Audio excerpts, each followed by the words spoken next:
ювенальный артроз деген не ғой, диагноз қойды. Содан кейін аяғында вальгус, майтабан протрузия несі. Арқасында сколиоз 3 степени деп диагноз берді. Срочный массаж, долгий массаж, әйтпесе түзелмейді. 4 степенге кетіп қалса, тек қана операциямен деп айтты. Содан кейін осы Сабира апайымыздың ұсынуымен осы стельканы аяғына салдық. Бұл чудо стелька аттыны айтып тұрғандай, чудо десе чудо екен бір алладан. Одан кейінгі осы чудо стелькадан себеп болып жатыр. Бір жетінің ішінде результат берді.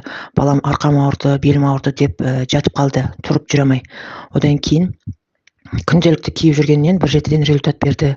Бір айға толмай осындай до и после фотоға түсіріп көрсек, до деген фотосы мен барып тексерген кезде ол кісілер айтты, міне до фотоға түсіріп алыңыз, массаждан кейін қандай болады деп. Сол кездегі фотосы мынау после стелькиден кейін кигеннен кейінгі фотосы. Өзіңіз көріп тұрғандай сколиоз ешқандай жоқ, омыртқасы дүп-түзу. Енді